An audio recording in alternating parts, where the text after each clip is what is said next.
नमस्कार साथियों, स्वागत है आप सभी का। तो आज की क्लास आप लोगों के लिए काफ़ी महत्वपूर्ण होने वाली है, क्योंकि आज की क्लास के जो प्रश्न हैं, वो ऐसे प्रश्न हैं जो आपसे परीक्षा में पूछे जा सकते हैं। तो आप सभी वीडियो को ध्यान से ज़रूर देखिएगा, समय निकाल कर वीडियो को ज़रूर देखिएगा। और वीडियो स्टार्ट करने से पहले मैं कहना चाहूँगा कि जो भी विद्यार्थी चैनल पर नए हैं, यानी चैनल पर पहली बार वीडियो को देख रहे हैं, वो चैनल को सब्सक्राइब ज़रूर कर लें, क्योंकि ऐसे ही महत्वपूर्ण प्रश्न चैनल पर डेली कराए जाते हैं। तो चलिए, ज़्यादा समय ना लेते हुए वीडियो को शुरू करते हैं और देखते हैं आज के महत्वपूर्ण प्रश्नों को। तो देखिए, पहला प्रश्न है, 1947 में देवनागरी सुधार समिति के अध्यक्ष कौन थे?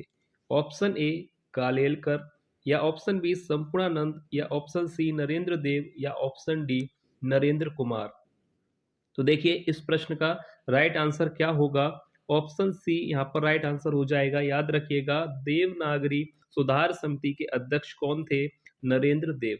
ठीक है, याद रखिएगा, 1947 में देवनागरी सुधार समिति के अध्यक्ष कौन थे? तो याद रखिएगा, ऑप्शन सी राइट हो जाएगा, नरेंद्र देव। अब इसके बाद देखिए, अगला प्रश्न आपसे पूछा गया है। देखिए, प्रश्न है कि 4 इंच की कलम के लेखक हैं। ऑप्शन दिए गए हैं, महादेवी वर्मा, सुधा चौधरी, कुसुम वियोगी, या वियोगी हरि। तो राइट आंसर क्या होगा? यह रचना जो है किस लेखक की है? 4 इंच की कलम जो रचना है, इसके लेखक कौन है? तो याद रखिएगा, राइट आंसर हो जाएगा ऑप्शन सी, कुसुम वियोगी।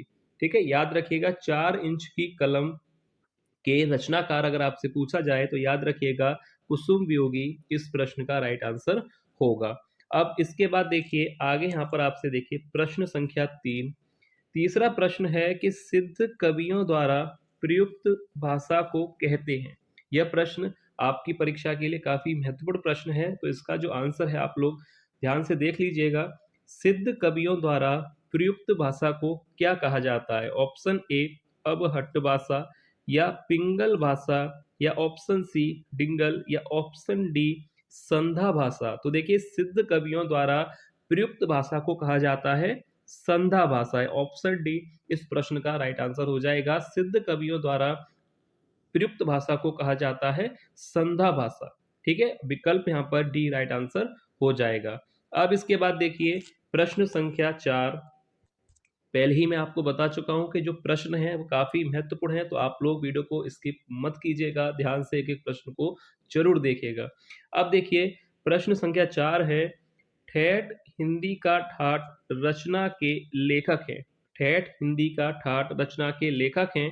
ऑप्शन दिए गए हैं, किशोरी लाल, या ऑप्शन बी रामचंद्र शुक्ल, या ऑप्शन सी फणेश्वर नाथ रेणु, या अयोध्या सिंह उपाध्याय हरिऔध। तो इस प्रश्न का राइट आंसर हो जाएगा अयोध्या सिंह उपाध्याय हरिऔध, यानी ऑप्शन डी इस प्रश्न का राइट आंसर है कि ठेठ हिंदी का ठाठ रचना के लेखक हैं अयोध्या सिंह उपाध्याय हरिऔध जी, यानी विकल्प डी इस प्रश्न का राइट आंसर हो जाएगा। याद रखिएगा, यह रचना परीक्षा में पूछी जा चुकी है और हो सकता है कि आपकी परीक्षा में भी ये प्रश्न बने। तो याद रखिएगा, ठेठ हिंदी का ठाठ के लेखक हैं अयोध्या सिंह उपाध्याय हरिऔध। अब इसके बाद देखिए प्रश्न संख्या 5। देखिए, पांचवा प्रश्न आपसे पूछा गया है, ठेठ हिंदी का ठाठ रचना का शीर्षक है। दिए गए हैं ऑप्शन, देखिए, मारे गए गुलफाम, या सती सुखदेवी, देवबाला, या ऑप्शन डी आदर्श बाला। तो देखिए, ठेठ हिंदी का ठाठ रचना का यहाँ पर दूसरा शीर्षक आपसे पूछा गया है, यानी एक तरह से कहें तो दूसरा नाम आपसे पूछा गया है कि इस रचना का दूसरा नाम क्या है। तो देखिए, राइट आंसर यहाँ पर हो जाएगा देवबाला, ऑप्शन सी। याद रखिएगा, ठेठ हिंदी का ठाठ रचना का जो दूसरा शीर्षक है, ये प्रश्न आ सकता है, ध्यान से देख लीजिएगा, तो राइट आंसर हो जाएगा देवबाला। ठीक है, याद रखिएगा। अब इसके बाद देखिए आगे प्रश्न संख्या 6। देखिए, प्रश्न है, बिगड़े का सुधार रचना का शीर्षक है। बिगड़े का सुधार रचना का शीर्षक है। ऑप्शन दिए गए हैं, मारे गए गुलफाम, या ऑप्शन बी सती सुखदेवी, या ऑप्शन सी देवबाला, या ऑप्शन डी आदर्श वाला। तो राइट आंसर यहाँ पर क्या होगा? तो याद रखिए, सती सुखदेवी। बिगड़े का सुधार रचना का जो दूसरा शीर्षक है, यानी दूसरा नाम है, वह है सती सुख देवी। ठीक है, अब इसके बाद जो यहाँ पर आप देख रहे हैं ऑप्शन सी देवबाला, मैंने भी आपको बताया ये किस रचना का शीर्षक है? ठेठ, हिंदी का ठाठ, याद रखिएगा। और आदर्श वाला, ये भी मैं आपको यहीं पर बता दूं, देखिए आदर्श वाला अगर आपसे पूछा जाए तो ये है लवंग लता, जो कि किशोरी लाल की रचना है। किशोरी लाल गोस्वामी जी की जो रचना है लवंग लता, उसका यह दूसरा शीर्षक है, याद रखिएगा। और मारे गए गुलफाम, ये आपको पता ही है, ये फणीश्वर नाथ रेणु की कहानी है, मारे गए गुलफाम। इस पर आधारित एक जो है फिल्म भी बनी थी, आप लोगों को पता होगा। तो देखिए मारे गए गुलफाम के जो लेखक हैं वह हैं फणीश्वर नाथ रेणु। अब इसके बाद देखिए, यहाँ तक आपको क्लियर है। अब इसके बाद देखिए प्रश्न संख्या 7। सातवां प्रश्न आपसे पूछा गया है, हिंदी नवरत्न के लेखक हैं। ऑप्शन दिए गए हैं, आचार्य रामचंद्र शुक्ल हैं, बच्चन सिंह हैं, नामवर सिंह हैं, या मिश्र बंधु हैं। तो राइट आंसर क्या होगा, हिंदी नवरत्न जो रचना है के लेखक कौन है? तो याद रखिएगा, इस प्रश्न का राइट आंसर हो जाएगा ऑप्शन डी, मिश्र बंधु। ठीक है, क्लियर है आपको? मिश्र बंधु याद रखिएगा, यह प्रश्न आ सकता है। हिंदी नवरत्न रचना के लेखक अगर आपसे पूछा जाए तो मिश्र बंधु राइट आंसर हो जाएगा। अब इसके बाद देखिए आठवां प्रश्न, देखिए प्रश्न संख्या 8, हिंदी से भी जॉर्ज गियर्सन मूल निवासी था। ऑप्शन ए रूस, ऑस्ट्रेलिया, या ऑप्शन सी इंग्लैंड, या ऑप्शन डी आयरलैंड। तो देखिए हिंदी से भी जॉर्ज गियर्सन जो है कहाँ के मूल निवासी थे, यानी इनका मूल स्थान क्या था? तो राइट आंसर हो जाएगा, याद रखिएगा, ऑप्शन डी के साथ यहाँ पर हम जाएंगे, ऑप्शन डी आयरलैंड इस प्रश्न का राइट आंसर होगा। जॉर्ज गियर्सन कहाँ के मूल निवासी थे? तो याद रखिएगा आयरलैंड के, ऑप्शन डी यहाँ पर इस प्रश्न का राइट आंसर हो जाएगा। अब इसके बाद देखिए आगे यहाँ पर प्रश्न आपसे पूछा गया है, देखिए प्रश्न संख्या 9, हिंदी से भी फ्रेडरिक पिंकार्ट मूल निवासी था। ऑप्शन दिए गए हैं रूस, ऑस्ट्रेलिया, इंग्लैंड, या आयरलैंड। तो देखिए इस प्रश्न का राइट आंसर क्या होगा कि हिंदी से भी फ्रेडरिक पिंकार्ट जो है कहाँ के मूल निवासी थे? तो याद रखिएगा फ्रेडरिक पिंकार्ट जो कि हिंदी से भी थे, वह कहाँ के मूल निवासी थे? तो राइट आंसर हो जाएगा ऑप्शन, यहाँ पर राइट आंसर हो जाएगा सी, इंग्लैंड के। याद रखिएगा फ्रेडरिक पिंकार्ट कहाँ के मूल निवासी थे? इंग्लैंड के। और आयरलैंड के कौन थे? George Gierson. याद रखिएगा, ये प्रश्न ऐसे आ जाते हैं तो आप लोग ध्यान से देख लीजिएगा। फ्रेडरिक पिंकार्ट कहाँ के मूल निवासी थे? इंग्लैंड के। और आयरलैंड के थे जॉर्ज गियर्सन। अब इसके बाद देखिए प्रश्न संख्या 10, देखिए आगे प्रश्न है, प्रथम भारत भारती पुरस्कार प्राप्त करता है। यह प्रश्न काफी अच्छा प्रश्न है, इंपोर्टेंट प्रश्न है। राइट आंसर इसका ध्यान से देख लीजिएगा कि प्रथम भारत भारती पुरस्कार प्राप्त करता है। ऑप्शन दिए गए हैं, जयशंकर प्रसाद, आशा पूर्णा देवी, सुधा चौधरी, या महादेवी वर्मा। तो देखिए प्रथम भारत भारती पुरस्कार किसे मिला था? तो राइट आंसर याद कर लीजिए, महादेवी वर्मा को मिला था। प्रथम भारत भारती पुरस्कार से सम्मानित इन्हें किया गया था, महादेवी वर्मा को, यानी ऑप्शन डी राइट आंसर हो जाएगा। अब इसके बाद देखिए आगे यहाँ पर प्रश्न आपसे पूछा गया है, देखिए प्रश्न संख्या 11, आम के पत्ते के लिए व्यास सम्मान पाने वाले लेखक हैं।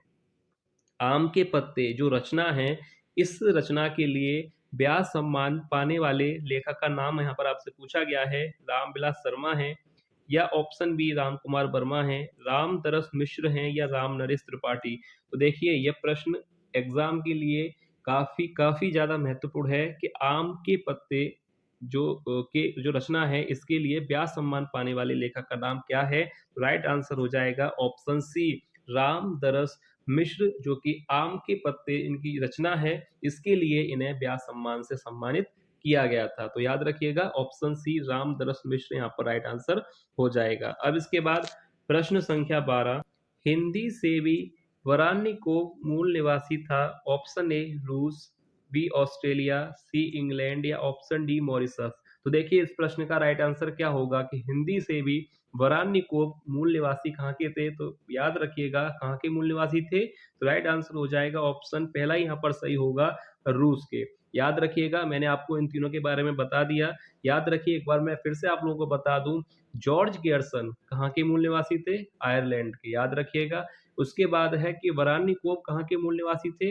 रूस के। ठीक है। और तीसरा प्रश्न बन सकता है कि फ्रेडरिक पिंकार्ट कहाँ के मूल निवासी थे, यानी मूल स्थान उनका क्या था? तो याद रखिएगा फ्रेडरिक पिंकार्ट जो है कहाँ के मूल निवासी थे? मैंने आप लोगों को बताया था कहाँ के थे? इंग्लैंड के। तो ये तीनों ही आप लोग याद रखिएगा। ये प्रश्न जो है परीक्षा में पूछे गए हैं और हो सकता है आपको भी ये प्रश्न जो है परीक्षा में देखने को मिले, तो आप सभी इन प्रश्नों को अच्छी तरह से ध्यान से जरूर देखिएगा। तो यहाँ पर आपको क्लियर है कि बरानिकोव जो है कहाँ के मूल निवासी थे, रूस के, तो यहाँ पर पहला ही विकल्प सही हो जाएगा। अब इसके बाद देखते हैं अगला प्रश्न संख्या 13। 13वां प्रश्न है कि बूंदी के राजा भाव सिंह किसके आश्रयदाता थे? ऑप्शन ए रत्नाकर के, पद्माकर के, मतेराम या भिखारी दास। तो इन चारों में से बूंदी के राजा भाव सिंह किसके आश्रयदाता थे? यानी रत्नाकर, पद्माकर, मतेराम या भिखारी दास, इन चारों में से जो है किसके आश्रयदाता हैं ये?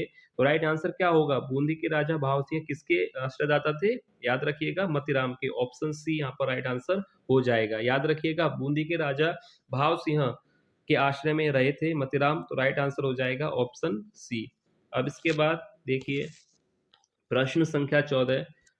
प्रश्न है कि अयोध्या नरेश प्रताप नारायण सिंह किसके आश्रयदाता थे? ऑप्शन दिए गए हैं भिखारी दास, पद्माकर, मतीराम या रत्नाकर। तो राइट आंसर क्या होगा? अयोध्या नरेश प्रताप नारायण सिंह जो है किसके आश्रयदाता थे इनमें से? तो राइट आंसर हो जाएगा यहाँ पर रत्नाकर। ऑप्शन डी यहाँ पर राइट आंसर होगा। अयोध्या नरेश प्रताप नारायण सिंह किसके आश्रयदाता थे इनमें से? राइट आंसर हो जाएगा डी, रत्नाकर के। याद रखिएगा, परीक्षा में प्रश्न पूछे जा सकते हैं।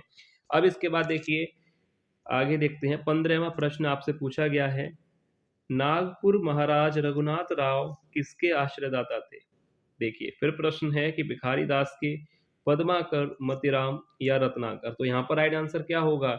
नागपुर महाराज रघुनाथ राव जो है किसके आश्रयदाता थे इनमें से? भिखारी दास के थे, पद्माकर, मतीराम या रत्नाकर। तो राइट आंसर यहाँ पर हो जाएगा ऑप्शन बी, पद्माकर के। ठीक है, रघुनाथ राव किसके आश्रयदाता थे? पद्माकर के। अब इसके बाद राइट आंसर यहाँ पर देखिए ऑप्शन बी हो जाएगा, पद्माकर। रघुनाथ राव किसके आश्रयदाता थे? पद्माकर के। अब इसके बाद देखिए अगला प्रश्न है, देखिए प्रश्न संख्या 16। अब अभिव्यक्ति के सारे खतरे उठाने ही होंगे, यह पंक्ति किस कृति से है? तो देखिए यह जो पंक्ति आप यहाँ देख रहे हैं कि अब अभिव्यक्ति के सारे खतरे उठाने ही होंगे, यह पंक्ति किस कृति से है? ऑप्शन ए अग्निशिखा, बी आधा गांव, या ऑप्शन सी नदी के द्वीप, या ऑप्शन डी अंधेरे में। तो राइट आंसर क्या होगा? यह जो पंक्ति है वह किस कृति से ली गई है? तो याद रखिएगा, अब अभिव्यक्ति के सारे खतरे उठाने ही होंगे, ये जो पंक्ति है ली गई है, कृति का नाम है अंधेरे में। ठीक है, याद रखिएगा। और ये जो रचना है इसके अगर लेखक आपसे पूछा जाए तो लेखक का नाम भी मैं आप लोगों को बता दूं, गजानन माधव मुक्तिबोध की रचना है। और यह जो पंक्ति आप देख रहे हैं ये ली गई है अंधेरे में, जो कि रचना है गजानन माधव मुक्तिबोध की। ठीक है, याद रखिएगा। अब इसके बाद देखिए 17वां प्रश्न है, प्रश्न संख्या 17। हंस पड़ा गगन वह शून्य लोक पंक्ति किस कृति से यहाँ पर ली गई है? कि हंस पड़ा गगन वह शून्य लोक, यह जो पंक्ति है वह किस कृति से है? ऑप्शन ए नदी के द्वीप, झंकार, तितली या कामायनी। तो यहाँ पर राइट आंसर क्या होगा? याद रखिएगा, हंस पड़ा गगन वह शून्य लोक, ये जो पंक्ति है कामायनी से ली गई है। ऑप्शन डी यहाँ पर राइट आंसर हो जाएगा। और कामायनी आप लोगों को पता है कि जयशंकर प्रसाद की यह रचना है। ठीक है, याद रखिएगा, हंस पड़ा गगन वह शून्य लोक, यह जो पंक्ति है वह किस कृति से ली गई है, किस रचना से ली गई है? कामायनी से। यहाँ तक आपको क्लियर है। अब इसके बाद देखिए 18वां प्रश्न है, प्रश्न संख्या 18। स्थिर समर्पण है हमारा पंक्ति किस कृति से है? देखिए यह प्रश्न परीक्षा के लिए अच्छा प्रश्न है कि स्थिर समर्पण है हमारा पंक्ति किस कृति से ली गई है? ऑप्शन ए नदी के द्वीप, झंकार, पैरों में पंख बांधकर या गिरती दीवारें। तो राइट आंसर क्या होगा? स्थिर समर्पण है हमारा, यह जो पंक्ति है वह ली गई है नदी के द्वीप रचना से। ऑप्शन ए ही यहाँ पर राइट आंसर हो जाएगा। याद रखिएगा, नदी के द्वीप जो रचना है इस रचना से यह पंक्ति ली गई है, स्थिर समर्पण है हमारा। और नदी के द्वीप जो रचना है इसके जो लेखक हैं वह है अज्ञे जी, आप लोगों को पता होगा। तो यहाँ तक आप लोगों को क्लियर है। अब इसके बाद देखिए अगला प्रश्न देखते हैं। देखिए 19वां प्रश्न है कि आप अपने से उगा में पंक्ति किस कृति से है? आप अपने से उगा में, यह जो पंक्ति है वह किस कृति से है? ऑप्शन नदी के द्वीप, झंकार, अंधेरे में या कुकुरमुत्ता। तो राइट आंसर आपको पता है, राइट हो जाएगा ऑप्शन डी कुकुरमुत्ता कृति से ये जो पंक्ति ली गई है। आप अपने से उगा में याद रखिएगा, ये जो पंक्ति है किस रचना से ली गई है? कुकुरमुत्ता से। और इसके लेखक अगर आपसे पूछा जाए तो सूर्यकांत त्रिपाठी निराला जो है इसके लेखक हैं। अब इसके बाद देखिए 20वां प्रश्न है, जो कि इस वीडियो का लास्ट प्रश्न है, तो ध्यान से आप लोग देखिए। प्रश्न है कि लवंग लता के लेखक हैं, लवंग लता के लेखक हैं ऑप्शन ए राम वृक्ष बेनीपुरी, या ऑप्शन बी रामचंद्र शुक्ल, जयशंकर प्रसाद या किशोरी लाल। तो राइट आंसर आप लोगों को मैंने वीडियो के स्टार्टिंग में ये प्रश्न के बारे में बताया था कि लवंग लता के जो लेखक हैं वह हैं किशोरी लाल। ऑप्शन डी यहाँ पर राइट आंसर हो जाएगा। और इसका जो है दूसरा शीर्षक भी मैंने आप लोगों को बताया था, क्या था दूसरा शीर्षक? आदर्श वाला। याद रखिएगा, ये भी प्रश्न ऐसे बन सकता है कि आदर्श वाला जो शीर्षक है वह किस रचना का। तो याद रखिएगा लवंग लता, और इसके जो लेखक हैं वह है किशोरी लाल। ऑप्शन डी यहाँ पर राइट आंसर हो जाएगा। तो ये था वीडियो का लास्ट प्रश्न। उम्मीद है आप लोगों को वीडियो पसंद आई होगी, आज के प्रश्न आप लोगों को पसंद आए होंगे। अगर वीडियो आपको पसंद आई है तो वीडियो को लाइक जरूर कीजिएगा, और जो भी विद्यार्थी चैनल पर नए हैं वो चैनल को सब्सक्राइब जरूर कर लें, क्योंकि ऐसे ही प्रश्न आप लोगों को डेली चैनल पर कराए जाते हैं। तो चलिए मिलते हैं नेक्स्ट वीडियो में ऐसे ही और महत्वपूर्ण प्रश्नों के साथ। तब तक के लिए धन्यवाद।